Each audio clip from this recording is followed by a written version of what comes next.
Olá, meu nome é Arthur Porto Araújo Leite e eu estou sob a orientação da professora mestre Eveline Silva Holanda Lima, ambos pela Unifib Campina Grande.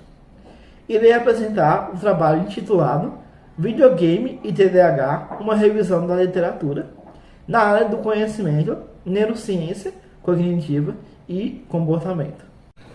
Com relação ao tema proposto, existe uma discussão na literatura quanto aos benefícios e prejuízos dos jogos eletrônicos no aumento dos sintomas do transtorno de déficit de atenção e hiperatividade, principalmente no tocante aos transtornos mentais, focando este trabalho no TDAH.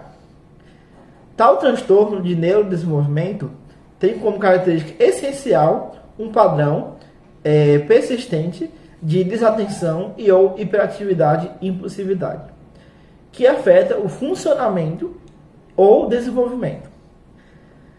E o objetivo deste trabalho foi verificar a relação entre o videogame e os sintomas do TDAH. Com relação ao método, foi realizada uma revisão integrativa da literatura, tendo como critérios de inclusão artigos publicados há no máximo 10 anos, em inglês e português, na base de dados PubMed. E como critérios de exclusão, artigos sem relação clara com os domínios psicológicos analisados, perfazendo um total de 40 artigos lidos na íntegra. Quanto aos resultados e discussão, temos o seguinte: os resultados encontrados quanto ao viés dos possíveis prejuízos foram 3. 1. Entre a associação do agravamento dos sintomas de impulsividade e desatenção com o uso de videogames. 2.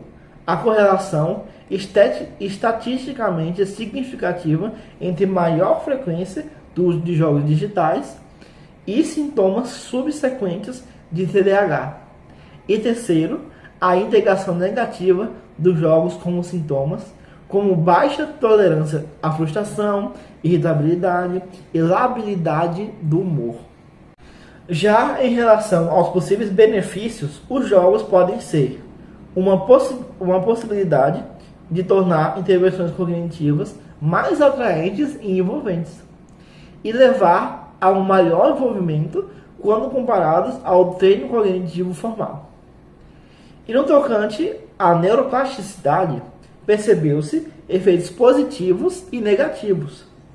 Os estudos explicam que o limite está no uso controlado, monitorado, sendo preciso um olhar atento sobre o ponto em que termina o uso recreativo e inicia-se a dependência. Partindo agora para as considerações finais, temos o seguinte: com base em todo exposto e tendo em vista o objetivo deste trabalho, que consistiu em analisar a relação entre o uso do videogame e o TDAH, visando uma concepção balanceada entre os pontos positivos e os efeitos negativos. Pode-se concluir que os diferentes prismas aqui expostos possibilitam uma compreensão no entendimento sobre os limites entre o saudável e o patológico. Dessa forma, restou evidente que o melhor caminho na utilização dos jogos por pessoas com TDAH consiste no equilíbrio do uso e no monitoramento, tendo em vista que os videogames possibilitam estímulo cerebral tanto positivo quanto negativo, sendo esse balanceamento imprescindível. No que se refere às limitações encontradas durante as pesquisas, percebeu-se uma certa escassez de estudos que evidenciem dados mais precisos e delimitados no que se refere ao quesito frequência de uso, bem como da natureza ou tipo de jogo. Tudo isso correlacionado a diferentes fases do desenvolvimento humano, bem como repercussões a longo prazo. Nesse sentido, recomenda-se que pesquisas futuras possam delimitar de maneira mais específica os mencionados aspectos de modo que possa percorrer um monitoramento baseado em evidências tanto para os adultos com TDAH como para os menores com TDAH, por meio de seus responsáveis cuidadores. As palavras-chave utilizadas foram transtorno de déficit de atenção e hiperatividade, videogame e jogos eletrônicos. Obrigado pela atenção.